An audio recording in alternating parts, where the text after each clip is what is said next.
Fala pessoal, vamos dar início aqui à nossa aula, certo? De noções de informática, questões CESP, focada aqui no conteúdo do INSS para outros concursos aí da SESC que peça conteúdos de noções de informática, né? A ideia aqui é a gente ser bem direto, certo? Bem dinâmico aqui para você pegar aqui os principais conceitos, algumas dicas para você memorizar, alguns termos para você já eliminar algumas questões lá da banca, certo? E vamos nesse ritmo aí, né? A gente não vai trazer aqui fontes, às vezes não vai trazer fonte, porque a ideia é que você entenda os conceitos, né? E consiga marcar o ponto lá na prova, né?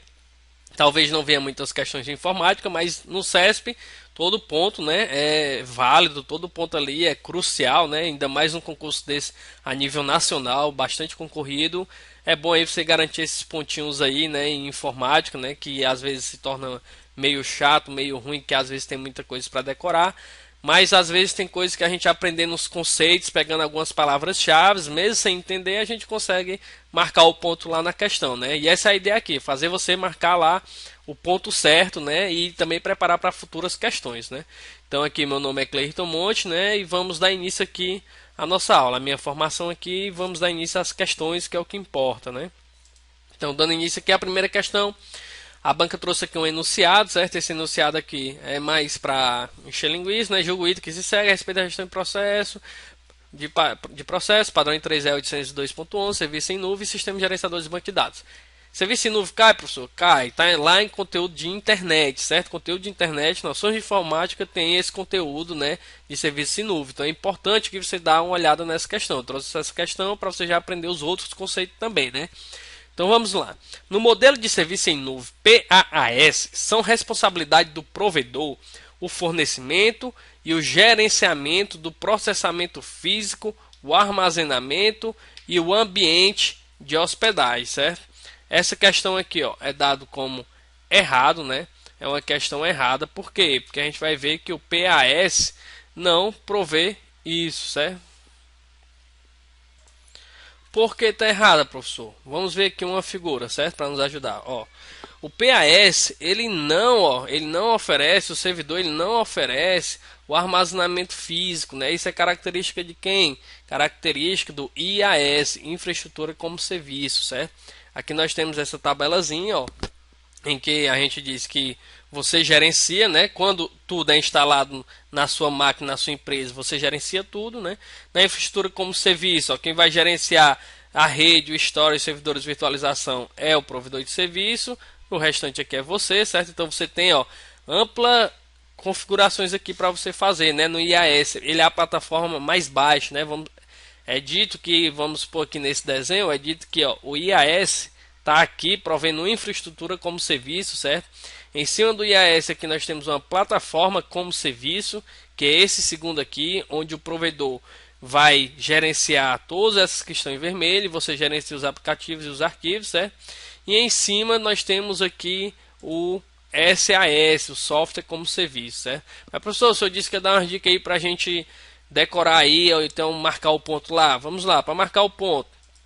Quando se fala em IaaS é mais amplo, né? Armazenamento físico, rede, o provedor vai lá e dá suporte lá a essas coisas, provedor de serviço, você vai marcar IaaS como serviço.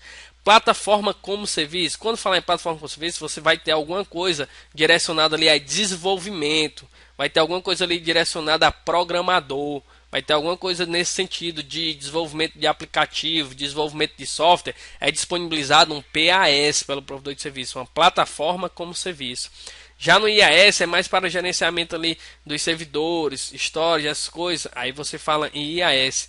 E no SAS, quem gerencia tudo é o provedor. Então, exemplos de SAS, você vai acessar lá a planilha do Google, né? Você vai acessar a planilha, você tem acesso a um software ali.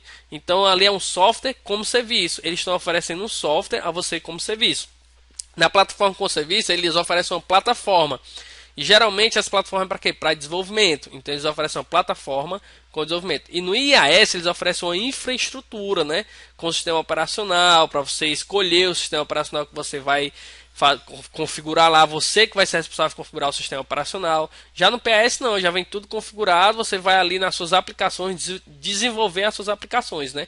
E no software como serviço você vai apenas utilizar, certo? Então aí para acertar as questões, software como serviço, você vai utilizar. Você não tem poder de gerência de nada, tudo é gerenciado pelo provedor de serviço, né? No software como serviço. Exemplos: o documentos do Google que você acessa lá, o Office 365 da Microsoft que você acessa e utiliza, são exemplos de software como serviço. Plataforma como serviço, tem aí ó, o GitLab, que é utilizado por programadores para desenvolver suas aplicações, né? E infraestrutura como serviço é quando você diz, quando a questão diz, ele instalou um servidor com sistema operacional Linux ou Windows para fazer as suas configurações, para trafegar os seus dados, aí você já vai para o IaaS, certo? Então, IaaS mais amplo, plataforma com serviço de desenvolvimento, software como serviço, você acessa o aplicativo e utiliza ali, certo? Então, pegue esses conceitos, certo? Então, vamos aqui para a nossa questão, gabarito da questão anterior errado, né? Plataforma com serviço não dá suporte àquilo. E para complementar aqui também, que nós vimos aqui, ó, nós temos aqui os tipos, né? Os tipos de plataforma, certo? Nós temos aqui os modelos, né? Aqui nós temos a implementação, a rede, a nuvem, né? Ela pode ser pública, ela pode ser privada, ela pode ser híbrida e ela pode ser em comunidade. O que é uma nuvem pública? A nuvem pública é que todos têm acesso. Pública é diferente de gratuita, certo? Então, pública quer dizer que você tem acesso. Você pode pagar ou não. Um exemplo de nuvem pública, o Google, né? Ele não dá o drive lá para você armazenar quando você faz um e-mail. Você recebe um espaço de armazenamento de 15 GB, se eu não me engano, lá no Google, e você consegue salvar os seus dados na nuvem. Ali é uma nuvem pública, certo? Ela é gratuita? Até certo ponto ela é, né? Até 15 GB. Se você quiser mais gigas, ela vai lhe cobrar, certo? A nuvem privada? A nuvem privada é uma nuvem que fica na sua empresa, certo?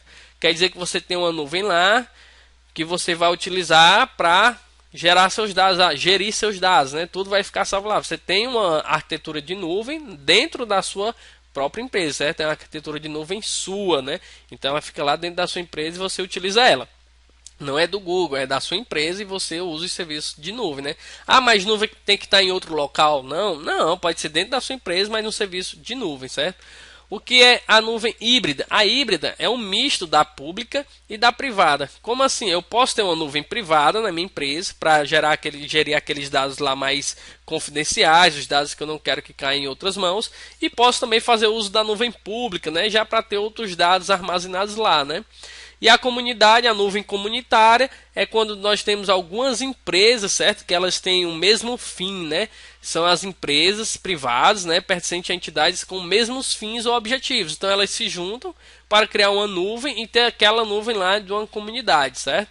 Então aqui os conceitos de modelos de implementações de nuvem, né? Se a questão perguntar, né? Pública, todos têm acesso, pode ser cobrado ou não, né? Mas todos podem acessar. Exemplo, Google Drive. Privada, a própria empresa ela tem uma nuvem interna privada que só ela tem acesso, nenhuma outra empresa tem acesso. Os clientes como nós, usuários, não têm acesso, apenas a empresa, o órgão lá tem acesso a essa nuvem, ela é privada. Híbrida é quando se faz uso da pública e da privada, a privada para alguns fins e a pública para outros fins, certo? E a comunitária, quando empresas com o mesmo fim e objetivo se juntam para construir uma nuvem, né, e fazer uso desta nuvem, certo? Esse conteúdo é extra para caso caia uma questão de modelos de implementação de nuvem, né? Então, dando continuidade aqui, vamos lá. Acerca do sistema de backup, julgue o item a seguir. Essa é sobre backup. O backup incremental é um meio de se criar um subsistema de armazenamento composto por vários discos individuais com vistas ao ganho de segurança por meio da redundância de dados e de desempenho, né? Vamos analisar. Na realidade, pessoal, essa questão ela se trata de RAID. O que é RAID? É um conjunto de discos que trabalham junto para prover o que? Redundância para o armazenamento de dados. Caso um disco falhe, outro disco já está ali operando enquanto você vai trocar aquele disco. E essa definição aqui é de RAID, certo? Não é de backup incremental, certo? Então essa palavra backup aqui incremental está errada, certo? E aqui é para ser um RAID, né? Se fosse um RAID aqui, você poderia marcar como correto, né? Então, gabarito errado, certo? Então, o gabarito aqui está errado. E a gente vai ver agora sobre o backup. O que é esse backup? Quais são os tipos de backup, né? E como a gente vai aprender sobre eles, né? Aqui eu trouxe essa tabela para vocês verem os backups, certo? Existe o backup full, que é o completo, o diferencial e o incremental. Aqui nós temos um modelo de backup completo no início, certo? O que é o backup completo? Então, o que é esse backup full? O backup completo já está dizendo, eu faço o backup completo. O que quer dizer isso? Quer dizer que se você tem uns arquivos hoje, né, como na figura aqui, ó, você tem esses arquivos, esses 3 discos, está simbolizando aqui os arquivos, aí você fez o backup dele. No outro dia, se você for fazer um backup, ou daqui a uma semana, isso é definido pela empresa, você vai fazer o backup deles novamente, certo? Desses 3 discos, mais o que você acrescentou de arquivo nesses dias, em que você não fez o backup, certo? Então você vai sempre fazendo o backup de todos os arquivos, por isso que se chama o backup full, backup completo, né? Você vai fazer sempre o backup. Ó, esses 3 dias estão sempre sendo backupeados. Ó. Eles estão sempre sendo backupeados aqui. Ó. Sempre vão fazer backup. Então o backup completo ele gasta muito espaço de armazenamento. Então se disser o backup que gasta muito armazenamento, que gasta mais armazenamento, quem é? O backup completo. Por quê? Porque eu vou fazer backup de tudo. Se eu for fazer um backup daqui a um mês, eu vou fazer o backup de todos os meus arquivos de todo o mês. Então isso vai vai gastar muito espaço de armazenamento. No entanto, na hora de recuperar esses arquivos é mais rápido. Por quê? Porque se eu quiser recuperar esse primeiro arquivo que estão aqui, basta eu fazer o restore, ó, desse backup. Por quê? Porque esse backup tem tudo. Ó. Tudo que está passado aqui está dentro desse backup. Então, se eu fizer o restore desse backup, eu recupero tudo. Então, qual é o backup mais rápido de fazer o restore? É o backup completo. Por quê? Porque já tem tudo no último backup. Então, com um backup, eu consigo restaurar todos os meus arquivos. Esse é o backup full. Faz backup de tudo, sempre faz backup de tudo. Ocupa muito espaço de armazenamento, mas o restore é rápido porque você precisa apenas de um backup para restaurar todos os seus arquivos. O backup diferencial e incremental que gera mais confusão. Vamos entender aqui. O diferencial e o incremental. Todos os backups partem de um backup completo, full, porque o primeiro backup que você faz é um backup completo de tudo que você tem. Quando você vai começar a fazer um backup, você fala o primeiro backup é completo, certo? Então aqui nós temos backup completo. E o completão aqui de cima sempre ele vai fazer de tudo. Já o diferencial, vocês podem ver aqui, ó, o diferencial quer dizer o quê? Diferencial do primeiro backup. Então aqui é o seu primeiro backup. Esses 3 discos aqui são o seu primeiro backup, certo? Você fez backup aqui dos 3 primeiros discos. Pronto. No completo, você vai fazer backup deles de novo no próximo. No diferencial, não. No diferencial, você não vai fazer backup deles de novo. Você vai fazer backup somente das coisas novas que apareceram em relação a esse completo, certo? Então, em relação desse backup novo, diferencial para o completo, você vai fazer backup somente do que apareceu depois. E o próximo? O próximo, você já vê aqui ó, que ele vai fazer backup novamente do que fez no anterior. Por quê? Porque o diferencial, uma dica para você decorar esse diferencial, você entenda como diferente do primeiro. Então, tudo que for diferente desse primeiro backup aqui, tudo que for diferente dele, vai ser backupeado. Você vê aqui ó, que somente eles estão escuros, ó, somente os 3 primeiros aqui estão escuros. Por quê? Porque ele você não faz backup de novo. Mas acrescentou esses arquivos, você fez backup. No próximo backup, você fez desse aqui de novo. Você faz backup dele aqui de novo. Ó. Por que o diferencial não pegaria só o que é diferente? É, só o que é diferente. Mas o que é diferente de quem? Diferente do inicial. Então aqui, ó, você vê aqui, ó, que você pegou tudo que era diferente. Mas diferente de que? Tudo que era diferente do backup completo, certo? Mas tinha arquivos aqui que estão nesse outro backup aqui, ó. Então, você comparando com o full, você vai ocupar menos espaço de armazenamento. Ainda é um pouco de espaço? É, mas é menos do que o completo, porque você vai fazer backup só do que diferencia do backup full, do primeiro backup, certo?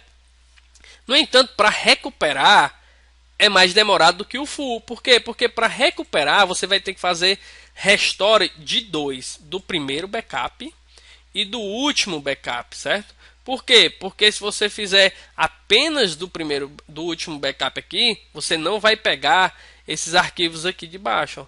Por quê? Porque não está no backup. O que está no backup é só o de cima. Esses arquivos aqui, eles estão aqui nesse primeiro backup. Então, para restaurar, você faz o backup do full, que é o primeiro, e depois do diferencial, que é a diferença do primeiro. Esses arquivos aqui estão marcados de azul escuro porque eles não estão no backup, certo? Tudo que está no backup é só azul claro.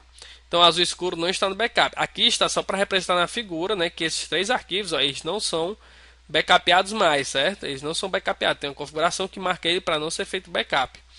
Então, resumindo, o diferencial ele faz backup de tudo que é diferente do primeiro backup.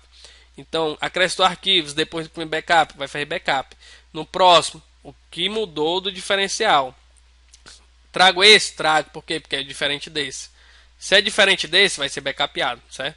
Na hora de recuperar, recupera o primeiro e o último. No full, a gente recupera só o último full e pega tudo. Nesse que a gente precisa pegar o primeiro backup, que tinha os arquivos antes, e o último diferencial, porque tem o restante dos arquivos.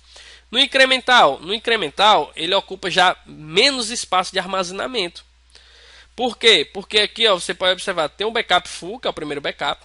No incremental, você vai fazer a diferença do que acrescentou do full. Então, você acrescentou esses arquivos, você fez backup somente desses arquivos. Esses 3 não é feito backup. Lembra que é só o azul claro, certo? Então, você fez backup desses arquivos aqui. Aumentou mais arquivos no decorrer da semana ou do dia, dependendo de como você faça. O incremental geralmente é feito diariamente. Então, aumentou mais arquivos. Você vai fazer backup de quem? Você vai fazer backup desse que você fez ontem? Olha, no diferencial, a gente faz esse backup aqui, ó, no diferencial, ó, que é aqui em cima, né, ó. Ele fez backup de quem? Ele fez backup desse azul de novo, ó. No incremental, não se faz desse de novo, não. A gente faz só de outro. Ó. Você vê que esse novo, ele tá aqui, ó. Contém aqui, ó. 1, 2, 3, 4, ó. 1, 2, 3, 4, certo? Então, no incremental, eu faço backup do que mudou do último backup que eu fiz. Então, primeiro eu fiz esse backup aqui. Fiz esse backup completo. Depois, eu fiz backup desse arquivo aqui, certo? Que acrescentou depois desse. Então, acrescentou mais arquivos depois desse, eu faço só backup somente do que mudou. Depois, somente do que mudou. Depois, somente do que mudou. Comparado a quem? Comparado ao backup anterior, certo? Então, faça a diferença desse aqui com o anterior. Qual a diferença do incremental para o diferencial? O diferencial, a referência dele é sempre o primeiro, certo? Então, o que mudou em relação a esse, o que mudou em relação a esse, o que mudou em relação a esse, o que mudou em relação a esse, o que mudou em relação a esse. Tudo que mudou em relação ao primeiro backup é feito backup. Já no incremental, não. No incremental é feito backup somente do que mudou do anterior. Então, eu faço backup do que mudou em relação a esse primeiro. Esse segundo, eu faço somente do que mudou em relação a esse segundo. Esse quarto, eu faço só o que mudou em relação ao terceiro, certo? Então, ó, aqui mudou o que a minha referência, né? Então, no incremental, eu vou ocupar menos espaço. Você vê que os meus arquivos backupeados, ó, são bem pequenos, certo? Só que o problema dele é na hora de restaurar. Por que na hora de restaurar? Na hora de restaurar, eu vou precisar de todos os backups. Porque ó, os arquivos que estão aqui não foram backupeados aqui. E esse azulzinho aqui não foi feito backup aqui. Esse outro azul aqui não foi feito backup aqui. Então, se eu quero restaurar tudo, eu vou ter que fazer backup de tudo. Porque tem arquivo diferente em todos os backups, certo? Aqui não. Aqui eu pego só o que? O primeiro e o último. Porque a minha referência era o primeiro. E aqui eu pego quem? Só o último. Então, o full, resumo, o full ocupa mais espaço. É mais rápido restaurar, porque só precisa do último, certo? Mas é mais demorado para fazer o backup, porque você vai fazer backup de tudo.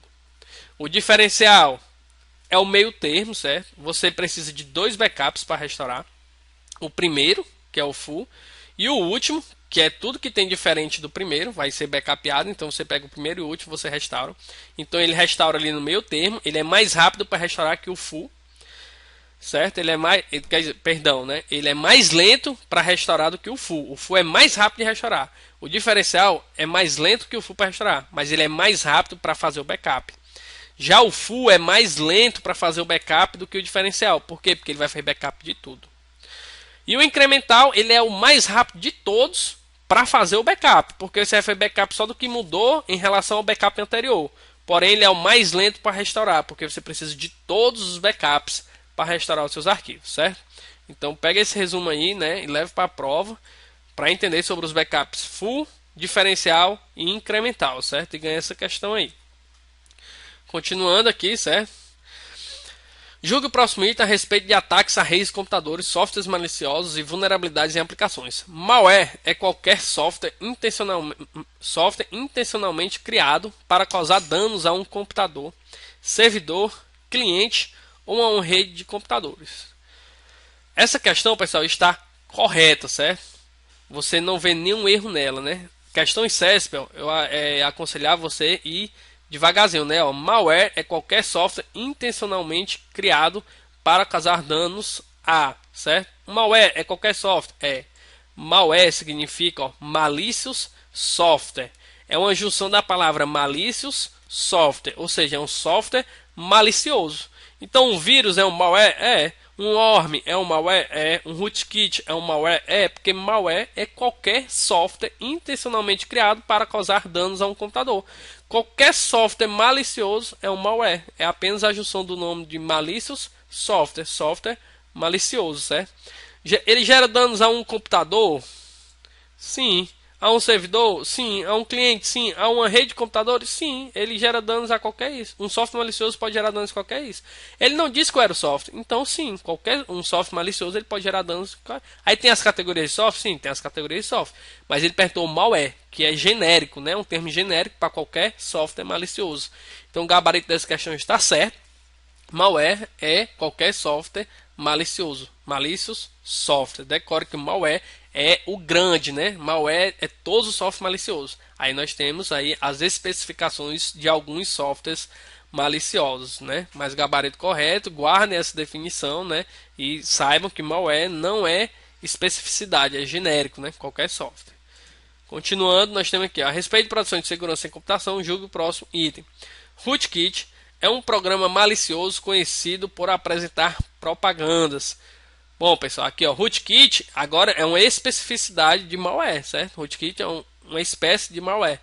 Mas esse gabarito está errado. Por que errado? Porque rootkit não é conhecido por apresentar propagandas, não. Quem é conhecido por apresentar propagandas é o adware, certo? Vou tentar escrever aqui. Eu estou com um problema aqui no adware,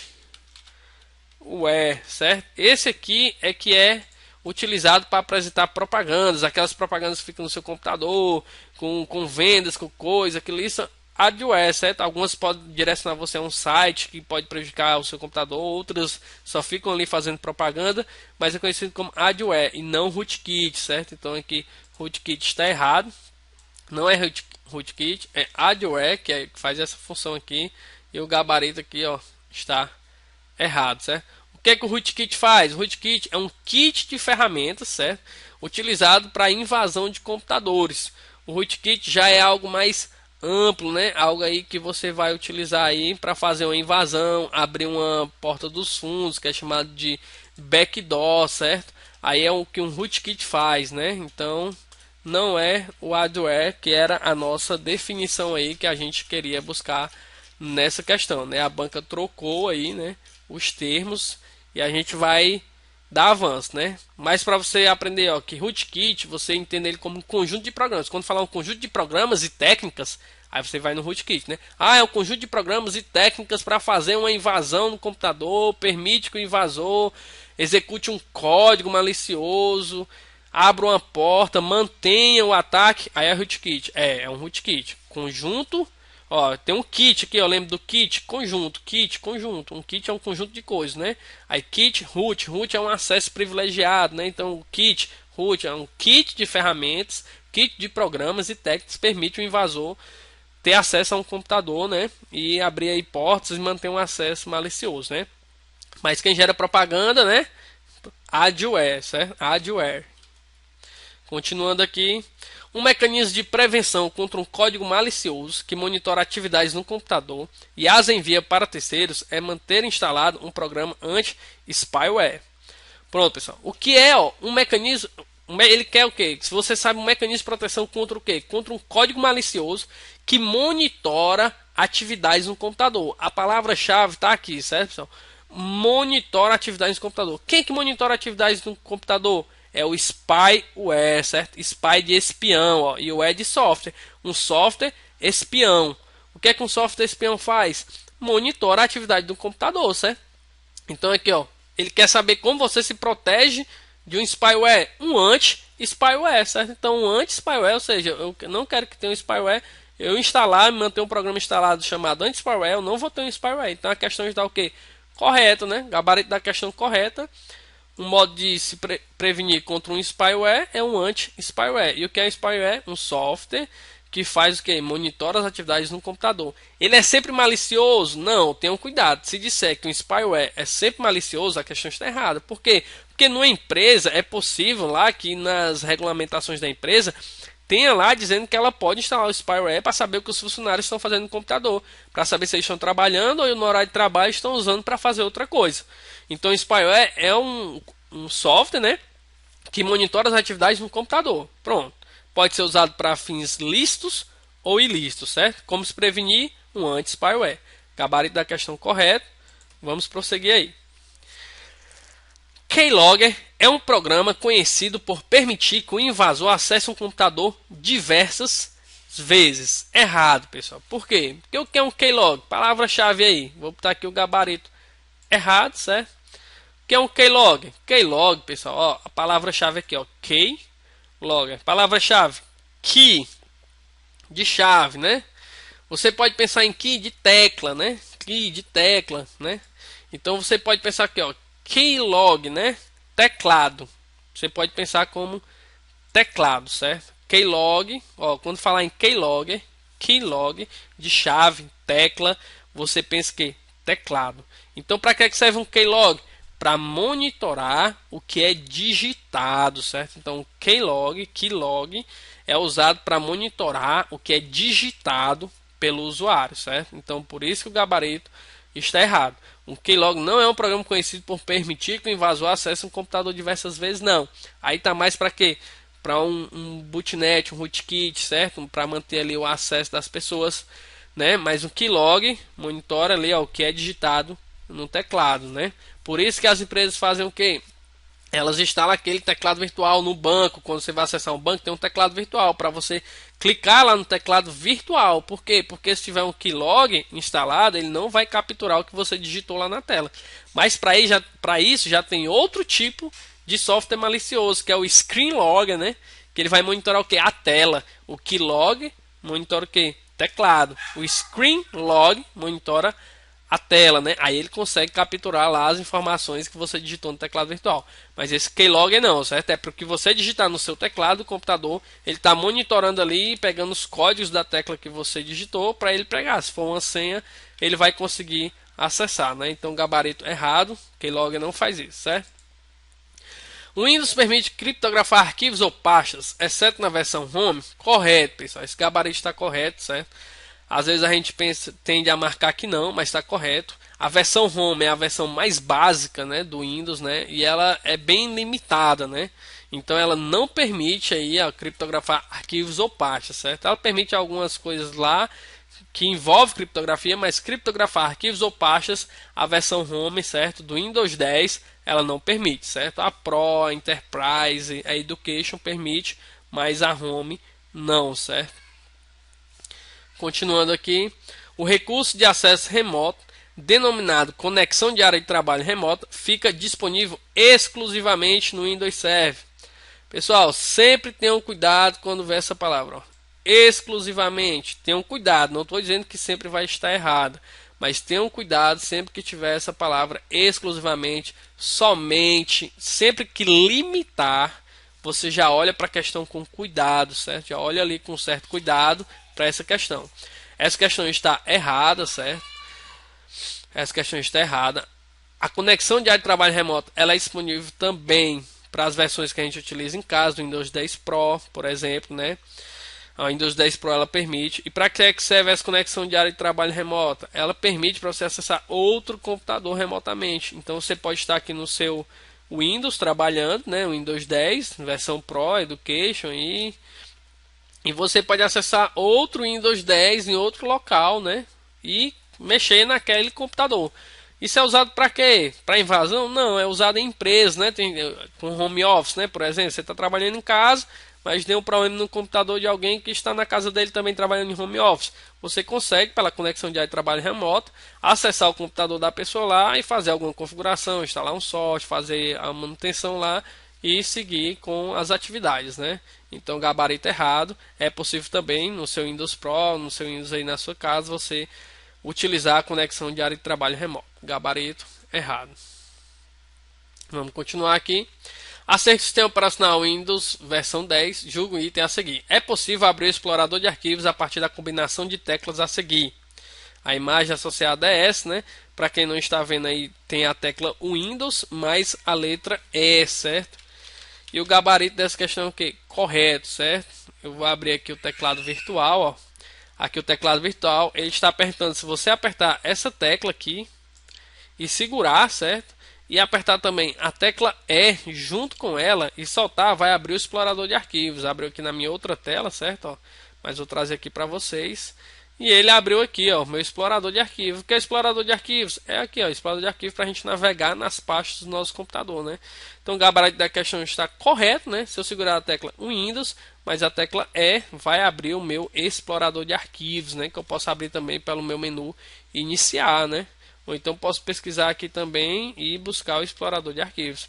A tecla Windows R, ó, se você pegar agora ao Windows e a tecla R, né, vai abrir o que? O executar, ó, que você pode estar executando seus comandos aqui, certo?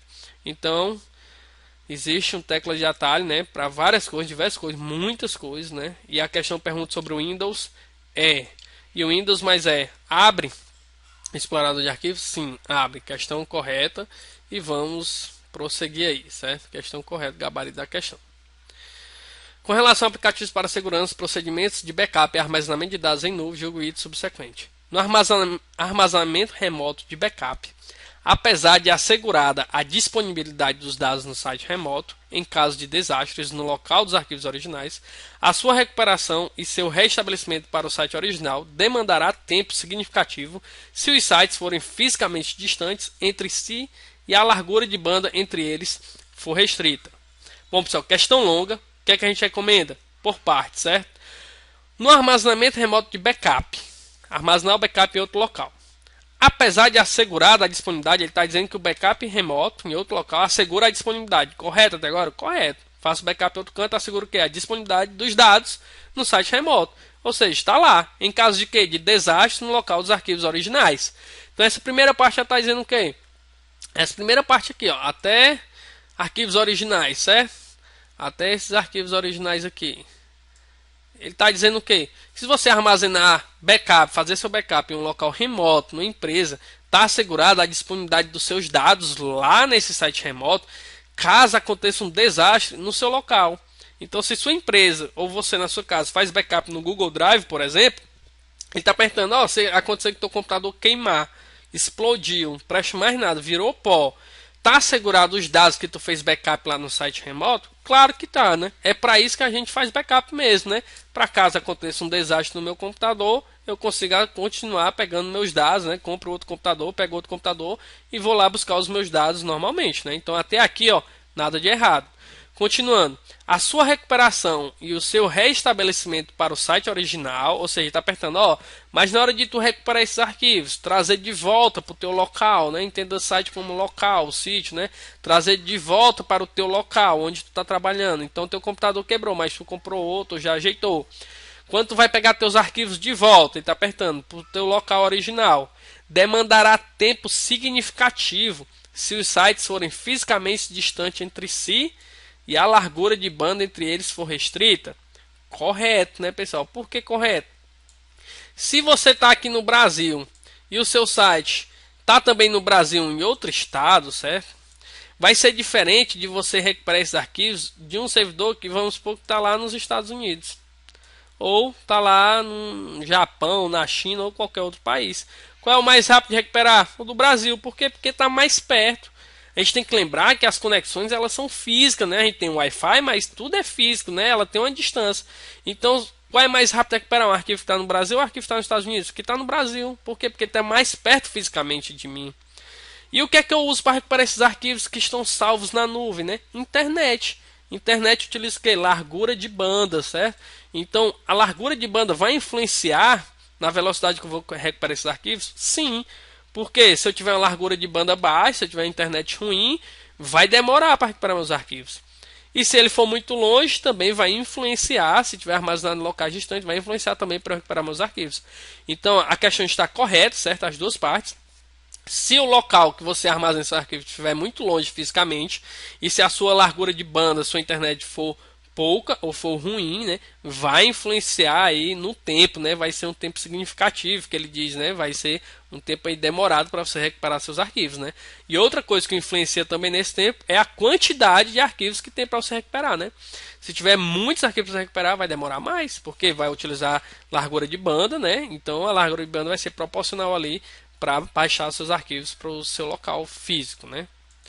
Então, continuando, né, que é o gabarito da questão correto.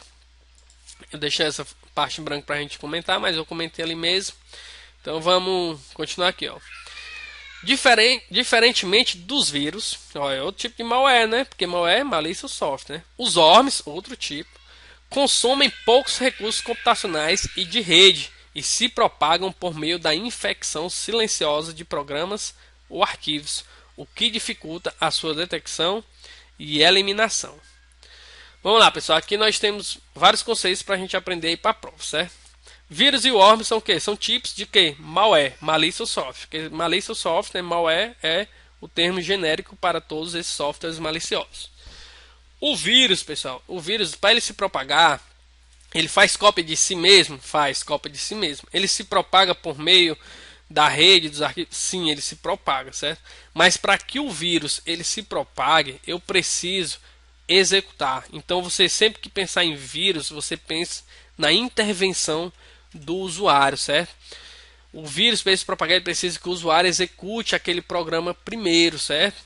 Ó, a definição do vírus, ó, você entenda assim, ó, eu vou ler aonde? Na cartilha do CertBR para vocês pegarem como referência, né? Vírus é um programa ou a parte de um programa de computador, certo? Normalmente malicioso, que se propaga inserindo cópias de si mesmo e se tornando parte de outros programas e arquivos, certo? Porém, para que ele possa se tornar ativo e dar continuidade ao processo de infecção, o vírus depende da execução do programa ou arquivo hospedeiro. Ou seja, para que o seu computador seja infectado, é preciso que um programa já infectado seja executado. Então, o vírus por si só, ele não vai infectar. Vamos supor que você baixou lá um vírus, né? Baixa um vírus para o seu computador. Tá aqui o vírus lá para o seu computador, certo? Que é um vírus, né? Um vírus aí estranho aí, né? Eu ia fazer aqui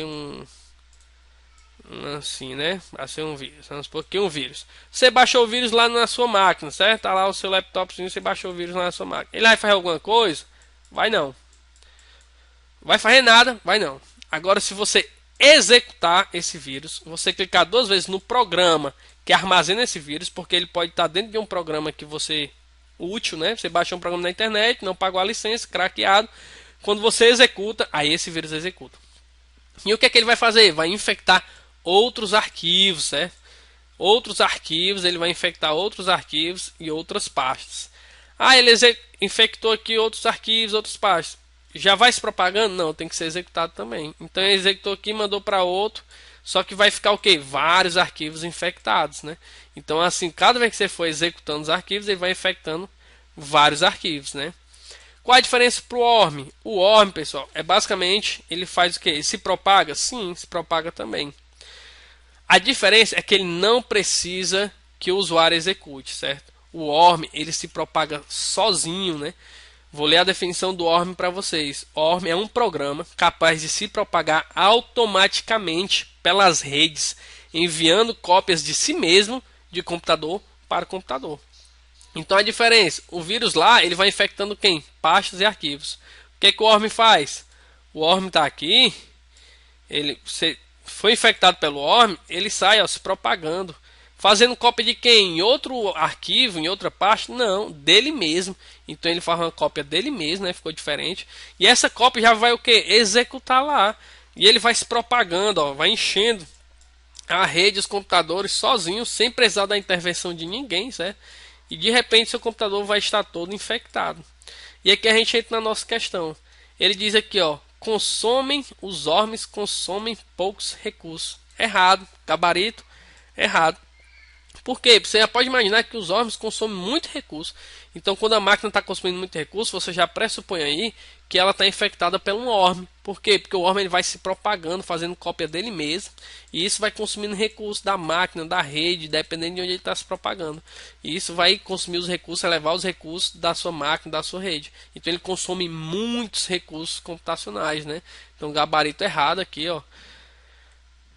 Gabarito errado, ele consome muitos recursos e não poucos, certo? Ó, e se propaga por meio da infecção silenciosa de programas ou arquivos é o vírus, né? O que dificulta a sua detecção e eliminação. Quem se propaga por meio de programas ou arquivos é o vírus. Os órgãos dele fazem o que? Cópia de si mesmo, certo? Então aprendam aí, ó, o vírus e o worm são diferentes, né? O vírus precisa da intervenção do usuário. Sempre que o usuário intervir lá, precisar executar, você imagina um vírus. Os worm não precisa, ele se propaga por si só, fazendo cópia dele mesmo. O vírus faz cópia dele mesmo, ele se propaga através de arquivos e pastas, certo? Então ele vai infectando outros arquivos e pastas. O worm faz uma cópia dele mesmo ali, vai criando os irmãos gêmeos dele e infectando toda a rede, né? Então vírus, palavra-chave, intervenção do usuário. Se o usuário interviu, precisou ser executado para que fosse infectado, vírus. Não precisou fazer nada, o usuário baixou lá, já se contaminou, já está se propagando na rede, worm, certo? Então lembre aí, ó, vírus, intervenção do usuário. O worm não precisa, certo? Gabarito errado, continuando. O backup pode ser utilizado tanto para criar cópias de segurança de arquivos, quanto para arquivar documentos que não são necessários no dia a dia do usuário. Questão que? Correta. Às vezes a pessoa tende a marcar isso aqui como errado, mas a questão está correta. Por quê? Ele está apertando aqui, ó. O backup pode ser utilizado para criar cópias de segurança. Ele está apertando, ó, quando você quer guardar um arquivo, caso aconteça um desastre, você recupera esses arquivos. Você faz backup? Faz. Então, o que? Está correto. O backup é utilizado para criar cópias de segurança de arquivos. Aí ele continua. Mas também é utilizado, né, é utilizado para arquivar documentos que não são necessários no dia a dia do usuário. A gente pensa assim, né? Ah, se não são necessários, eu não vou fazer backup. Se não são necessários, a gente pode perder. Errado, pessoal. Ele está dizendo o quê? Ó, que não são necessários no dia a dia do usuário. Para que eu faça um backup de arquivos que não são necessários no dia a dia do usuário? Para liberar espaço. Então, se eu tenho muitos arquivos no meu computador, certo? Mas está ocupando espaço, meu disco vai encher, o espaço é limitado. Eu faço backup desses arquivos, pode ser numa nuvem ou numa mídia externa, no HD externo. Faço backup para quê? Para liberar espaço no meu computador. Por quê? Porque eu não preciso todo dia daqueles arquivos. Então eu vou fazer backup deles. Quando eu precisar, eu coloco lá o meu HD externo, ou então eu vou lá na nuvem e baixo aquele arquivo que eu precisei. Mas ele está o quê? Backupeado. Eu fiz backup. Então a questão está correta. Eu posso fazer backup de segurança, para caso aconteça algum desastre eu pegar aqueles arquivos. E também posso fazer backup para liberar espaço da minha máquina, né? Para abrir espaço para eu continuar trabalhando. Então a questão correta aí, certo? Continuando. Em relação aos conceitos de computação em nuvem, julgo o seguinte item. Um ambiente em que vários sistemas operacionais trabalham dividindo um mesmo equipamento é denominado ambiente de virtualização de hardware, um dos conceitos mais utilizados em cloud computing. Correto, pessoal. O que é virtualização de hardware? Virtualização. Virtualização é virtualizar um servidor, certo? Vamos supor que você tem aqui, ó, uma máquina servidor de grande porte, certo? Ela tem muito espaço de memória, muito espaço de disco, vários processadores. Então, o que é que as pessoas fazem? As empresas, né? Em vez de estar fazendo aqui alguns servidores aqui na sua empresa, que vai ocupar muito espaço, você vai lá nessa empresa que tem muito poder computacional e contrata dela um serviço. E o que é que ela vai fazer? Ela vai fazer uma virtualização, certo? Porque eu estou utilizando uma empresa que contrata serviço? Porque ele falou aqui de cloud compute, certo? Então, se cloud compute é uma empresa que vai fornecer serviço. Posso eu mesmo fornecer? Posso, como a gente já viu na questão anterior, né? Mas geralmente é o que? Uma empresa fornece serviço através de quê? Da virtualização. Por que virtualização de hardware? Porque esse único servidor aqui, pessoal, ele vai ser, ó, é como se você pode imaginar assim, ó, que um pedaço desse servidor aqui vai ser para um usuário, esse outro pedaço aqui vai ser para outro usuário, esse outro pedaço aqui vai ser para outro usuário, mas todos eles acham que estão acessando um servidor completo, certo? Isso é transparente. Mas essa única máquina com grande poder computacional vai ser virtualizada. O hardware dela, a memória, o processador, o disco vai ser virtualizado para que várias empresas, várias máquinas, vários sistemas operacionais consigam aqui, ó, acessar a mesma máquina, mas elas não se comunicam, podem ou não, né, se comunicar, dependendo da configuração, mas geralmente cada uma, se for empresa diferente, né, Cada uma vai acessar lá a sua máquina, o seu servidor, do mesmo servidor, porque ele está virtualizado no seu hardware, certo? Então as peças estão virtualizadas, o espaço de armazenamento está virtualizado, a memória está virtualizada. Então a memória de 8 GB, eu posso dar 2 GB para esse aqui, a memória 2 GB para esse, 2 GB para esse, 2 GB para esse. Ou seja, uma memória só foi virtualizada e está provendo serviço para várias pessoas. Um processador de 16 núcleos, perdão, eu posso colocar 4 para esse, 4 para esse aqui, 4 para esse, 4 para esse, ou seja, o processador foi virtualizado. Então, virtualização de hardware, né? É corretamente aqui, ó, o mesmo equipamento nós estamos vendo aqui, oferece a virtualização do hardware para que outros computadores, né? Outros computadores aqui acessem esse mesmo computador, né? Aí é muito utilizado em Cloud Computing. Basicamente é isso. Cloud Computing é um servidor muito grande que tem lá, certo? É um servidor muito grande que tem lá que faz essa virtualização para que outras pessoas utilizem a nuvem, né? Que Cloud Computing é computação em nuvem, né? Para quem não sabe aí, computação em nuvem. Então, gabarito correto. Indo para a próxima aqui. O conceito de intranet indica a utilização por parte de uma organização de recursos da internet em suas aplicações, substituindo a rede local. Essa aqui é a nossa última questão, pessoal. Eu trouxe ela aqui para a gente ver realmente esse conceito que cai às vezes, bastante cai em alguns concursos, uma questãozinha dessa. Não sei se o INSS vai cair, né? Acredito que a acesso possa ir por outros assuntos, mas caso caia, vamos fazer aqui uma revisão, certo? Ele diz, ó, o conceito de intranet indica a utilização de quê? De recursos da internet, certo? Então aqui, ó, do português a gente pode pular aqui essas vírgulas, certo? A gente pode pular aqui essas vírgulas aqui, ó. Perdão, né? Deixa eu tirar aqui. Ó, o conceito de intranet indica a utilização de recursos da internet e suas aplicações, substituindo a rede local. Pronto, vamos pular aqui a parte da vírgula, certo? A gente já sabe aqui que está errado. Por que está errado? Porque a intranet, pessoal, a intranet, ela não utiliza quem? A internet. O que é a intranet? É o que? É uma rede local. Ele diz aqui o contrário, substituindo a rede local. Não, a intranet é na rede local. A intranet é para a própria empresa, os funcionários acessarem o conteúdo da empresa. Isso é a intranet. A internet, você entenda que a internet é como a rede mundial de computadores, certo? A internet é a rede mundial de computadores, onde todo mundo lá, os países, os computadores, né, eles se conectam lá, vão fazendo as suas conexões, né, um com o outro, um com vários, né, pode se repetir a conexão, e vão se conectando aí e vai montando o que? A internet. Então a internet aqui a gente entende como o mundo, né? O mundo todo, né? Então a internet é o local, entre aspas, né? Em que todas as redes se comunicam, se conectam, né? Então a gente consegue acessar um site dos Estados Unidos, Japão, Índia, seja lá onde for, através de quem? Da internet. Já a intranet não, a intranet é local, é uma rede local da própria empresa, certo? A empresa mantém um site lá local. E esses recursos da intranet não são acessados por pessoas de fora, né? São acessados por quem? Pela própria empresa. Então, intranet, rede local. Internet, rede externa. E tem um novo conceito, pessoal. Não é novo, né? Na mesma época. É a extranet. O que é a extranet? A extranet, basicamente, é a mesma intranet. Porém, alguns recursos, a empresa ela pode disponibilizar para que pessoas fora acessem. Então, a intranet, você pensa que só dentro da empresa. Intranet, dentro. Intra, dentro. Net, você pensa na internet. Então é internet dentro da empresa. Você pode pensar assim? Pode. Internet dentro da empresa. Então se é dentro da empresa é o que? Uma rede local. Então não é uma intra, né? Porque não é fora, né? Mas você pode pensar de net, de conexão para intra dentro da empresa. Então intranet dentro da empresa. Quem acessa? Os funcionários da empresa. Certo? A própria empresa tem acesso ali. Internet, todo mundo acessa. São onde todas as redes se conectam. Esse local onde todas as redes se comunicam. Internet. E extranet. A extranet é basicamente uma intranet, porém alguns recursos a empresa disponibiliza através da internet para que outras pessoas acessem. Exemplo, eu tenho uma empresa aqui que ela vende roupa, vamos supor, ela vende roupa, ela é uma empresa que vende roupa, certo? Ela tem a intranet dela, que quem acessa? Os funcionários, certo? Para esse lado aqui nós vamos pensar que aqui é dentro da empresa, certo? Não, vamos estar aqui dentro da empresa mesmo, certo? Nós temos aqui a empresa. com a intranet dele, certo? Quem acessa? Os próprios funcionários que estão aqui dentro, certo? Os computadores que estão aqui dentro acessam a intranet.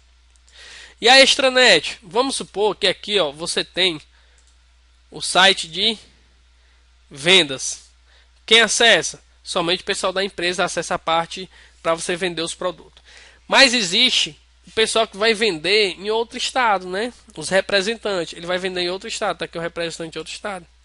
Ou tem um fornecedor de peças, né? Um fornecedor de tecido para você. Tá lá. Então você permite que esse pessoal aqui eles tenham acesso a uma parte, né? A uma parte da sua intranet. Eles não acessam toda a intranet, eles acessam uma parte. Por meio de quem? Por meio da internet, certo? Através da internet, esse pessoal que está em outro local acessa uma parte da intranet. Então, esse conceito de permitir que usuários externos, fornecedores ou colaboradores externos acessem uma parte da sua intranet é chamado de extranet. Então, intranet dentro da empresa, internet fora, todo mundo acessa. E extranet é basicamente ali um meio termo, né? Alguma parte da intranet sendo acessada por pessoas externas por meio da extranet, certo? Então, pessoal, aqui é essa última questão, né, que a gente trouxe aqui. Espero ter ajudado vocês aí, espero que tenham entendido a maioria das coisas. Qualquer dúvida aí pode colocar nos comentários, a gente ajuda aí, né? Se inscrevam aí que a gente vai tentar manter aí mais questões, certo, nessa reta final. E espero ter ajudado cada um de vocês aí com essas dicas e que revejam aí, né? Tentem fazer mais questões sobre esses assuntos, né? Que possa ser que venha na prova, você garanta aí esses pontos aí para sua aprovação, né? Desejo boa sorte aí na prova de vocês e até mais. Até a próxima. Valeu.